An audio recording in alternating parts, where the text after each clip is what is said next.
नमस्कार साथियों, मैं अजय कुमार एके प्रदर्शित चैनल में आप सभी का हार्दिक स्वागत है। आज हम बात करेंगे भारतीय अर्थव्यवस्था के संबंध में और समझने का प्रयास करेंगे कि अर्थव्यवस्था क्या होती है और अर्थव्यवस्था देश के विकास में इसका क्या योगदान है। अर्थव्यवस्था किस प्रकार देश के विकास में काम करता है, इसको समझेंगे। तो हम बता देते हैं अर्थव्यवस्था। सबसे पहले हम आप बताना चाहते हैं कि अर्थव्यवस्था क्या होती है। अर्थव्यवस्था क्या होती है? अर्थव्यवस्था क्या है? अर्थव्यवस्था क्या है? अगर हम बात करें अर्थव्यवस्था, तो साधारणतः हम बात करें तो अर्थव्यवस्था आर्थिक क्रियाओं को अध्ययन को अर्थव्यवस्था कहते हैं। परंतु हम इसको गहराइयों में जाएंगे तो अर्थव्यवस्था देश की भौतिक, परिणात्मक एवं गुणात्मक परिवर्तन से संबंध में होता है। देश में आर्थिक कल्याण से संबंध होता है। अर्थव्यवस्था हम अर्थव्यवस्था कहते हैं। अर्थव्यवस्था को टर्म को हम समझने के लिए सबसे पहले हम साथियों बता देना चाहते हैं, हम भारतीय अर्थव्यवस्था के बारे में थोड़ा सा अध्ययन करना चाहते हैं। 16वीं और 17वीं शताब्दी में भारतीय अर्थव्यवस्था कैसी रही, उसको हम थोड़ा समझने का प्रयास करेंगे। उसके बाद हम आगे आपको कंटिन्यू इस पर हम अर्थव्यवस्था के टर्म के बारे में बताएंगे, जो परीक्षा के लिहाज से बहुत ही उपयोगी होता है। तो हम बता दें साथियों, 17 और 18वीं शताब्दी में अर्थव्यवस्था कैसी रही, इसको हम समझने के लिए कि 17वीं और 18वीं शताब्दी में जब मुग़लों का दौर था, अंग्रेज़ों का आगमन था और भारतीय अर्थव्यवस्था छिन्न भिन्न के दौर से गुजर रही थी, तो अर्थव्यवस्था कैसी रही होगी। मैं बता दूं साथियों, अर्थव्यवस्था अंग्रेज़ों के आने से पहले भारत की अर्थव्यवस्था एक कृषि प्रधान देश रहा है और कृषि पर आधारित ही अर्थव्यवस्था रही। 90% लोग कृषि पे ही अपना जीविकोपार्जन कर रहे थे और उसमें और आर्थिक गतिविधियाँ सिर्फ देश के रेशम उत्पादन और देश के सूती वस्त्र उत्पादन से संबंधित ज़्यादा हुआ करता था। जो भारत के लिए उत्पादन होते थे उनको विकास में लगाया जाता था, उनको यहाँ से दूसरे देशों में भेजा भी जाता था बिक्री के लिए। परंतु मैं साथियों बता दूं, इसको अगर हम पूरी तरह समझेंगे जो उस समय की अर्थव्यवस्था, तो कुछ बिंदुवार हम समझने का प्रयास करते हैं कि कुछ बिंदुवार अर्थव्यवस्था कैसी रही होगी उसमें अंग्रेज़ों के दौरान, जब भारत में अर्थव्यवस्था कृषि प्रधान देश था और कृषि पर आधारित सभी लोग रहते थे, जीविकोपार्जन के लिए कोई उद्योग नहीं था। तो हम थोड़ा सा उसको हम समझने के लिए कुछ बिंदुवार हैं, इस पर हम समझने का प्रयास करेंगे। जो बिंदुवार है मैं इसको लिख देता हूँ, जिसको हम समझने का प्रयास करेंगे। बिंदुवार में सबसे पहले हम किसी देश को समझने का प्रयास करेंगे उस दौर में। तो सबसे पहले हम बात करते हैं देश की जीवन की स्थिति। देश की जीवन की स्थिति। सबसे पहले हम अंग्रेज़ों के शासन के काल के दौरान अर्थव्यवस्था को समझेंगे तो सबसे पहला पॉइंट हम देश की जीवन कैसा रहा होगा उस दौरान, उस पर हम समझने का प्रयास करेंगे। दूसरा हम बता दें साथियों, कृषि की स्थिति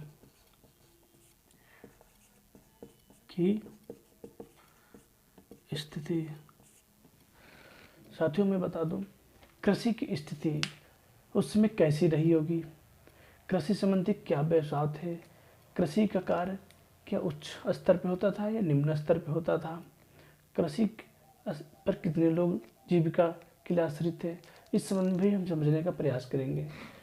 तीसरा साथियों, औद्योगिकरण की स्थिति।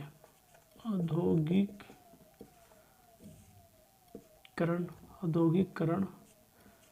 की स्थिति।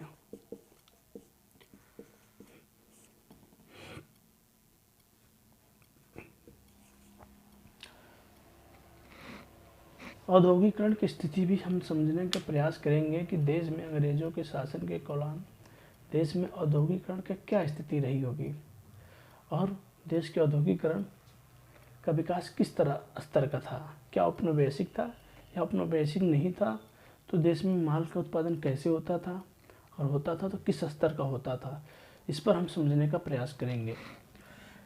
जिस तरह साथियों, विदेशी व्यापार।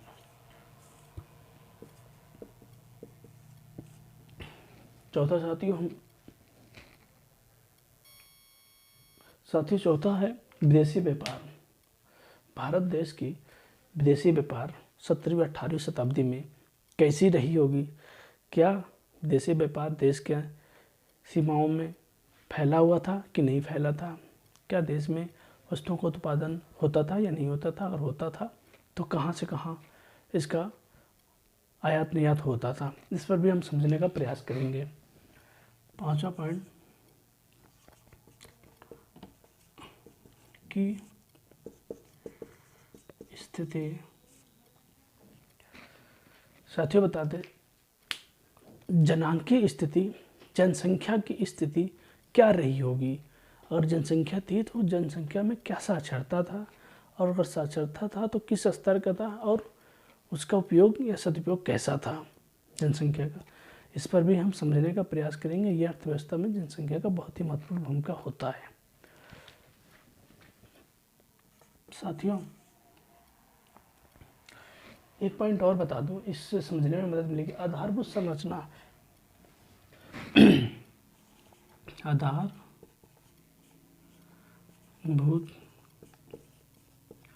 संरचना।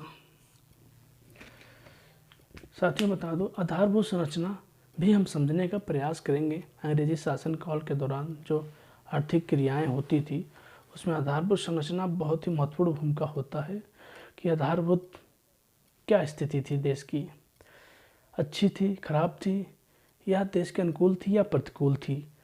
इस पर हम समझने का प्रयास करेंगे। इतने बिंदुओं पर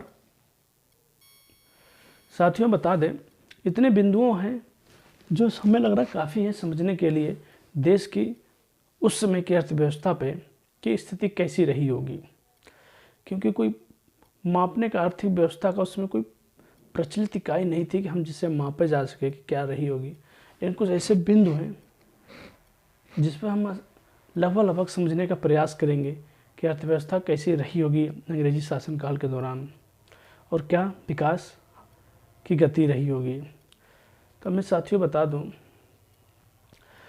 भारतीय अर्थव्यवस्था में कृषि की बहुत महत्वपूर्ण भूमिका रही होगी। तो ज़्यादातर कृषि से संबंधित उत्पादन हुआ करते थे, जिस पर अंग्रेज़ों का नियंत्रण भी था।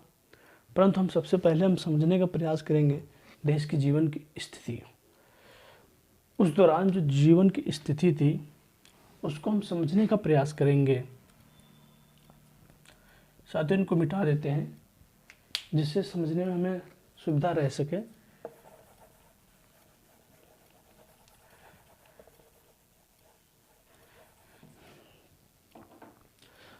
जीवन की स्थिति कैसी रही होगी, आप थोड़ा अनुमान लगाइए।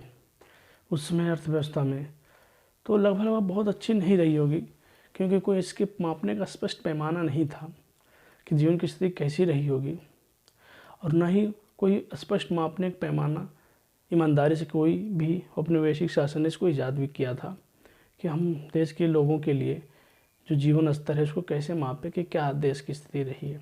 कुछ भी नहीं थी। फिर भी कुछ विद्वान थे उसमें जो भारत में थे, जो पढ़कर कुछ समझने का प्रयास कर रहे थे औपनिवेशिक शासन को, जिसमें हम प्रथम नाम लेना चाहते हैं दादा भाई नौरोजी। दादा भाई नौरोजी, आप लोग जानते होंगे दादा भाई नौरोजी एक बहुत ही बड़े विद्वान थे भारत के। उन्होंने शिक्षा ली अंग्रेजों शासनकाल दौरान। उन्होंने फिर देश की अर्थव्यवस्था किस स्तर की बढ़ रही है घट रही, इस पर जानने का भी प्रयास किया। इसके लिए उन्होंने एक पुस्तक लिखी, ड्रेन थ्योरी। ड्रेन थ्योरी इसको कहते हैं, सामान्यतः कहते हैं धन निकास का सिद्धांत। उन्होंने एक धन निकास का सिद्धांत, ड्रेन थ्योरी, जिसका पुस्तक का नाम था British rule in India, poverty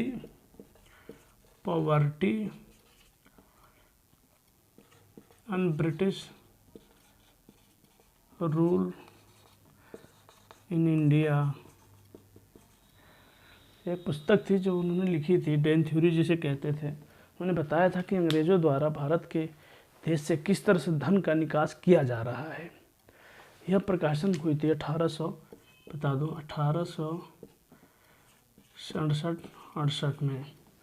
1867 और 68 में प्रकाशन हुई थी। साथियों बता दो, जो डेन थ्योरी उन्होंने बताया था कि भारत की प्रति व्यक्ति आय वार्षिक कितनी है, उन्होंने एक आकलन प्रस्तुत किया था। उन्होंने बताया था भारत प्रति व्यक्ति आय प्रति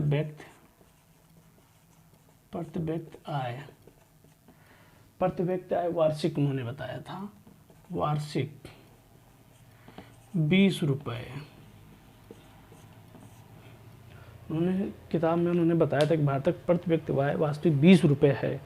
ये उनका डेन थ्योरी का सिद्धांत था। यह उस समय का प्रति व्यक्ति आय था। कोई यह एक उन्होंने प्रस्तुत किया। यानी आप अनुमान लगा सकते हैं कि भारत की गरीबी किस स्तर की रही होगी, जहाँ प्रति व्यक्ति आय इतनी रही थी। जीवन स्तर हमारा कैसा था? जीवन स्तर बहुत ही निम्न स्तर का है, जिसमें हम अगर शिक्षा की बात करें तो शिक्षा बहुत ही 15% से कम अनुपात था शिक्षा का, जिसमें महिलाओं का तो उससे भी आधे का आधा था। तो जीवन स्तर बहुत ही निम्न स्तर का था। तो भारत का विकास स्तर प्रभावित था इन चीज़ों से। तो मैं बता दूं, ये 1867-68 में इन्होंने प्रस्तुत कर इतनी आय थी, परंतु अंग्रेजों के जाने के समय 1944-45 में बता दूं, 1944-45 में 29-31 करोड़ 204 रुपये। यह अंग्रेजों के जाने के दौरान पढ़ाई भारत की आय इतनी पहुंच गई थी। अंग्रेजों के जाने के समय तक की बात बता रहे हैं। तो ये हमारे प्रति व्यक्ति आय का स्तर है, जो कोई एक मापने का एक सूचकांक कह सकते हैं कि अपने स्तर से इसको माप सकते हैं भारत की प्रति व्यक्ति आय कैसी थी। ठीक है साथियों, आगे बात करते हैं। साथियों, एक जॉन सुलेमिन थे, अंग्रेज अधिकारी जॉन सुलेमिन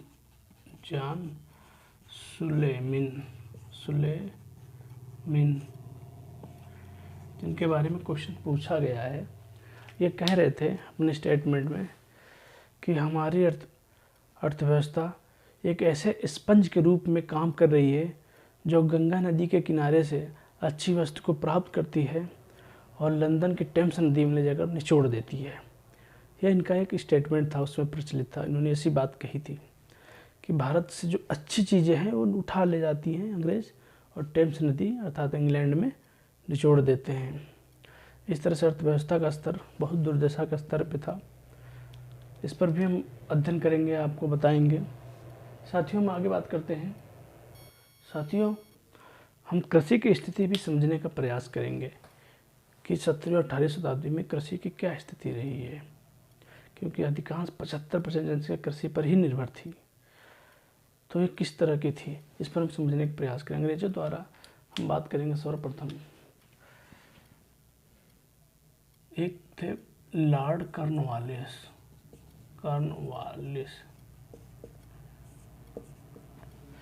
ये गवर्नर थे, अंग्रेज गवर्नर। इनके दौरान एक लागू की गई अर्थव्यवस्था जिसको हम कहते हैं जमींदारी अर्थव्यवस्था। जमींदारी अर्थव्यवस्था, हालांकि जमींदारी अर्थव्यवस्था माहलवाड़ी अर्थव्यवस्था, रेतवाड़ी अर्थव्यवस्था को हम समझेंगे, परंतु जमींदारी को हम सबसे पहले समझते हैं, जो इन्होंने लागू किया था 1793 में। कहाँ पर लागू किया था? पश्चिम बंगाल, बिहार, उड़ीसा,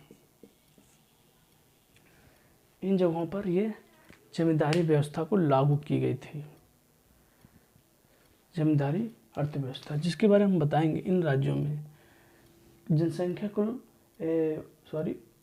कुल कृषि के 19% भूमि पर 19% भूमि पर लागू। जो ब्रिटिश प्रशासनिक क्षेत्र थे उसमें 19% भूमि पर ये जमींदारी व्यवस्था अधिनियम लागू की गई थी। इसका क्या कैसे कार्य करता था, इस पर हम बता देते हैं। जमींदारी अर्थव्यवस्था में जमींदारों द्वारा कुल कृषि पे कार्य करने पर और उसके उत्पादन पर जो होता था वो 20/11। मैं बता दूँ, थोड़ी इस पर थोड़ी सी त्रुटि हो गई थी। 10/11, 10/11 जो उत्पादन हुआ करता था उस पर 10/11 भाग सरकारी कोष में जमा कराया जाता था। सरकारी कोष 10/11 जमींदारों द्वारा, और 1/11 जमींदारों को मिलता था।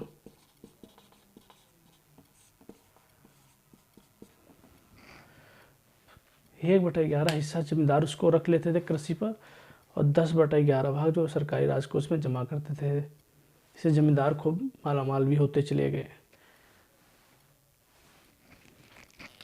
दूसरा साथियों मैं बता दूं, माहलवाड़ी अर्थव्यवस्था।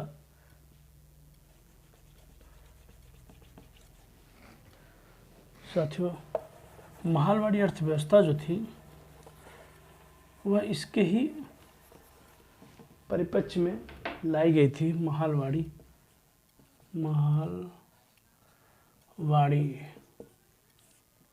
व्यवस्था 1822 में लागू की गई थी। 1822 में माहलवाड़ी, इसमें क्या था, जमीनों पर हक जो था वो समुदाय को दिया गया था। जमीन अर्थात भूमि पर समुदाय को अधिकार। माहलवाड़ी में भूमि पर कार्य करने का अधिकार समुदाय को दे दिया गया था, क्योंकि जमींदार बहुत ज़्यादा उस पर लाभ ले रहे थे। इसके बाद इन्होंने बदल के 1822 में भूमि पर दे दिया गया था समुदाय को। माहलवाड़ी, ठीक है साथियों। माहलवाड़ी में बता दूं, हाल्ट मैकेंजी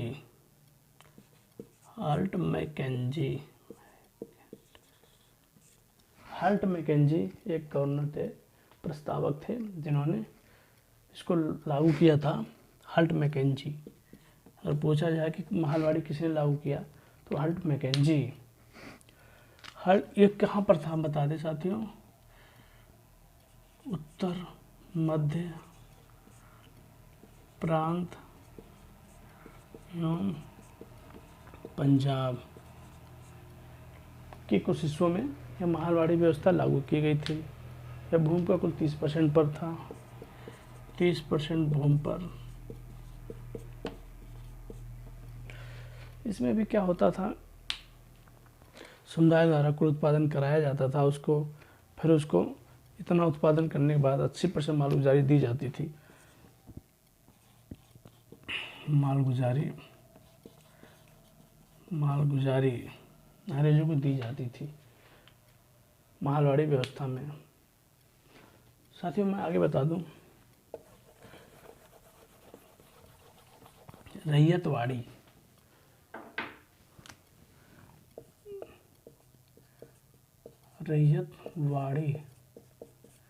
व्यवस्था। रैयतवाड़ी व्यवस्था 1835 में लागू की गई थी। 1835 में लागू।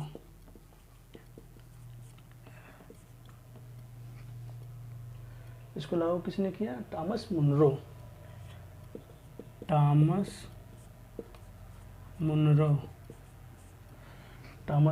ने रैयतवाड़ी व्यवस्था को लागू किया। कहाँ पर लागू था?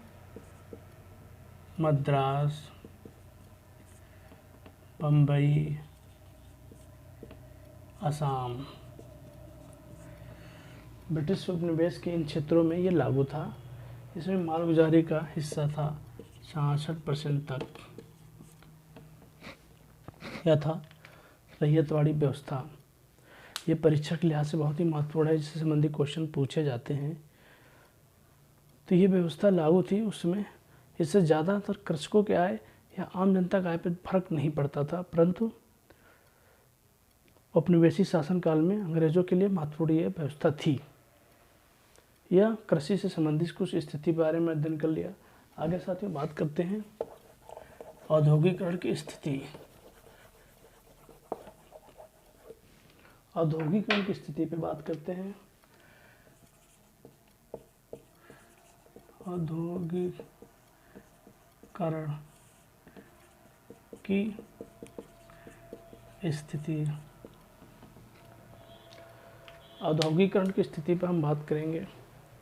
औद्योगिकरण की स्थिति में भारत कच्चे माल का निर्यातक और उससे बने वस्तुओं का आयातक बनकर रह गया था। ब्रिटिश औपनिवेशिक काल में ब्रिटिश अंग्रेज़ों ने भारत से जूट, रेशम जो होते थे कच्चे माल, उसको यहाँ सीधे इंग्लैंड भेजते थे। वहाँ से उससे बनी हुई वस्तुओं को भारत में बहुत ही उचित मूल्यों पर, महंगे दामों पर बेचकर खूब राजस्व कमाया करते थे, जिससे भारत की अर्थव्यवस्था में डगमगा सी गई। औद्योगिकरण कोई करने का प्रयास देश में किया नहीं गया।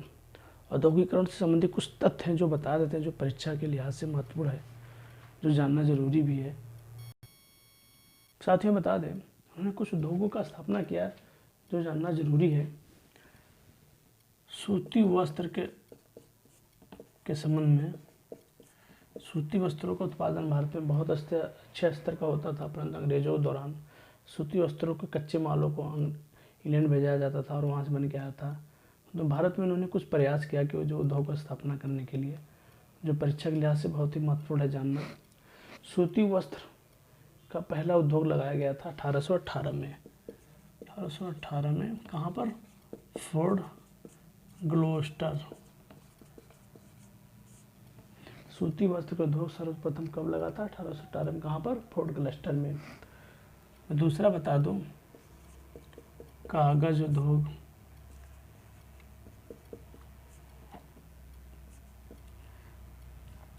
उन्नीस सौ 32 में कागज उद्योग लगाया गया था। 1932 में। कहाँ पर? श्रीरामपुर, पश्चिम बंगाल। श्रीरामपुर, पश्चिम बंगाल। ये फैक्ट है जो जानना जरूरी है। चीनी उद्योग कब लागू किया गया था? 1940 में। चीनी उद्योग लागू किया गया था 1940 में। कहाँ पर? बेतिया। बेतिया कहाँ पड़ता है? बिहार में। बेतिया, बिहार। जूट उद्योग लगाया था। जूट उद्योग कब लगा था? 1859 में। 1859 में जूट उद्योग 1859 में लागू।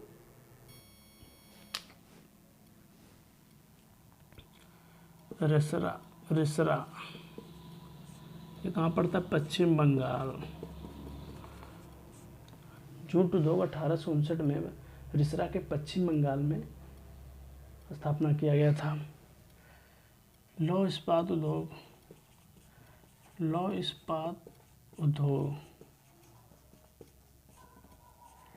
इस्पात उद्योग सर्वप्रथम 1870 में लागू किया गया था। कहाँ पर? कुल्टी पड़ता है एक, पश्चिम बंगाल में। पश्चिम बंगाल। 1870 में स्थापना की गई थी लौह इस्पात उद्योग की।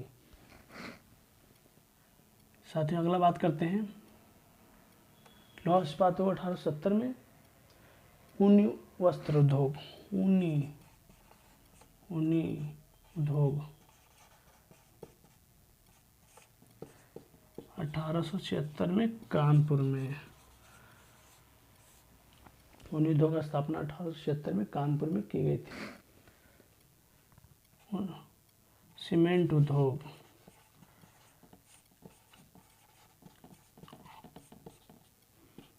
1904 में चेन्नई में इसकी स्थापना की गई थी।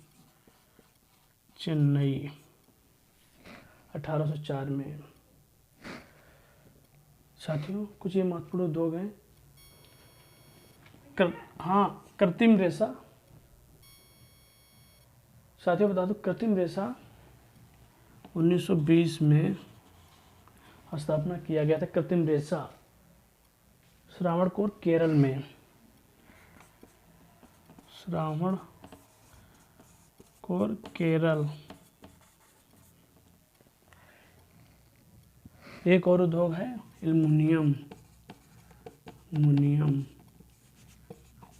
1937 में JK नगर। इतने कुछ महत्वपूर्ण उद्योग थे जो स्थापना अंग्रेजी शासनकाल के दौरान की गई थी, जो परीक्षा के लिहाज से बहुत ही महत्वपूर्ण है संबंध में जानना। ऐसे संबंधी क्वेश्चन भी पूछे जाते हैं। आगे साथियों हम बात करेंगे कंटिन्यू आगे की कक्षाओं में कि जीवन स्तर औद्योगिकरण कैसी रही, विदेशी व्यापार कैसा रहा, आधारभूत संरचना कैसी रही के संबंध में भी बात करूंगा और बताएंगे बहुत से संबंधी जो प्रश्न आते हैं परीक्षा के लिहाज से उपयोगी होते हैं। जो मुद्रास्फीति क्या होती है अर्थव्यवस्था में, RBI क्या रोल होता है अर्थव्यवस्था में, विदेशी मुद्रा भंडार क्या है, मुद्रास्फीति क्या है, बैंकीकरण क्या है, बैंकों का क्या महत्व है, बहुत से ऐसे हैं जिसके संबंध में आपसे बात करेंगे, जानकारी उपलब्ध कराएंगे अर्थव्यवस्था के संबंध में, जो परीक्षा के लिहाज से बहुत महत्वपूर्ण होते हैं। हमारे आपसे बताना चाहते हैं हमारे इस क्लास को ज़रूर लाइक करिए, सब्सक्राइब करिए। हमारा AK प्रतिश क्वेश्चन चैनल है। साथियों आगे भी कंटिन्यू करेंगे, आज इतना ही रखते हैं, आगे कक्षाओं में फिर हम आगे कंटिन्यू करेंगे। तब तक के लिए साथियों नमस्कार।